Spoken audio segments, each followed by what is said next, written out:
What about a 3D printed castle for your princess or your prince? Let's see how to slice it. Hello guys, my name is Hugo. I am the head of education here at STLFLIX, and today we are going to see the tips and tricks for slicing properly this model. This is a lamp from the Goodnight Lights drop from STLFLIX, so check the description if you want to test this model. So guys, let's see. This is my standard profile, which I use for every print, and then I usually do some changes for each model that I'm going to print. Some prints need small adjustments to go right. So starting on the print settings, we are going to see layers and perimeters, and I'm going to reduce the layer height. 0.16 or 0.12 millimeters is going to be good because we have some overhang areas in this print. So this is going to help with details and also overhangs. I'm going to use 0.16 and I think that's fine. As you guys can notice, my standard is 3 perimeters. I'm not going to change that.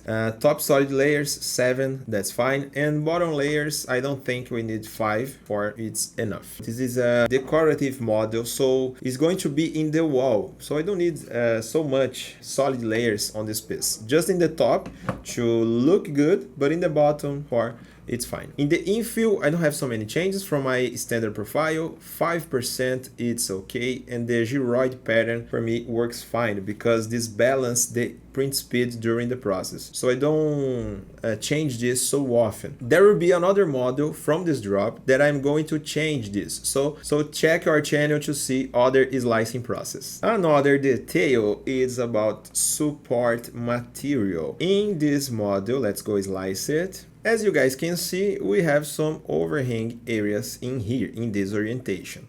I prefer this because all the overhangs are intern in this part of the model, so they are going to be hidden inside of the print. You can choose for this orientation, but you are going to create some overhangs in these regions over here. So I prefer to use supports, or even don't use it, because these parts are not going to be showed in the front of the model. See, if you look like this is going to be hidden. This is going to be right on the wall and no one can see those issues. Let's take a look at the layers. In here, we have the layers sustaining each other. Look at this. So, of course, we are going to have overhangs in here. The inside walls are all exposed, but I think this is going to print fine. In here, we actually don't have so much support for the print. So in this case, I prefer to use supports. You don't need to. As I already said,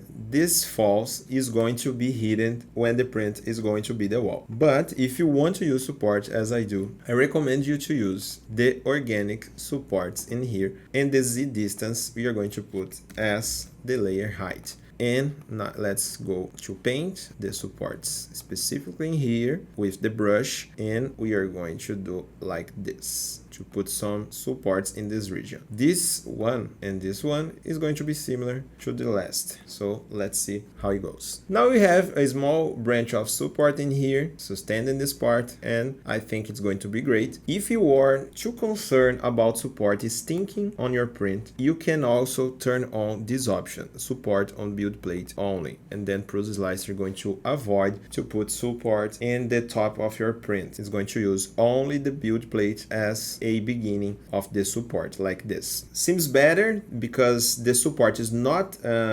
beginning from the print, but I think it's too risky, this angle over here. Look, in these parts, I think the support is going to break. So I'm not trusting so much this way. Then I think I'm going to turn this off and slice it again. So guys, I think this is going to be the only changes that I would do for print this model. Let's see the other parts, because we also have the cover for the back side of the model. For this part over here, which is the part 1 from the lid, so let's slice it. We don't need so much detail in here, so the first 10 that I did, the 0.16 layer height, we don't need this. I'm going to double it to 0.32. You can do this with your 0.4 nozzle, don't worry. And we also have to change the extrusion width. We are going to use 0.48. because the nozzle is going to extrude less material because now we have more distance between each layer. So we are going to increase the extrusion width to keep the attachment from one layer to the other. And now, as you can see, we save about 30 minutes of print.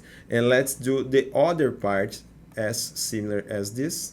Now we have this one. I'm going to check if it's okay to use the same layer height. And I think we are good. Let's see. I always check the slicing process to see if we have any trouble. For example, in here, I don't think so. It's a small distance from this side to this side. I think the bridge is going to work fine. So the 0.32 is going to be okay. So just for you to you guys see, my standard profile with 0.2 will be something like this. We are going to expand like 6 hours of printing to a back side of a model, which is just a support. This is going to be attached or positioned with screws in the wall. So this is not an important part of the model. And using 0.32 in the layer height and 0.48 in the extrusion width, we can save 2 hours of print doing a secondary part of the model. So in my opinion, totally worth, because we don't need so much time, so much details in this part over here. I hope you guys enjoy it. Those slicing videos are an initiative from STL Academy, which is the educational project from STLFLIX. So if you guys want to learn more about 3D printing, you could check our description and look at STL Academy courses. And don't forget, see you guys at the next slicing.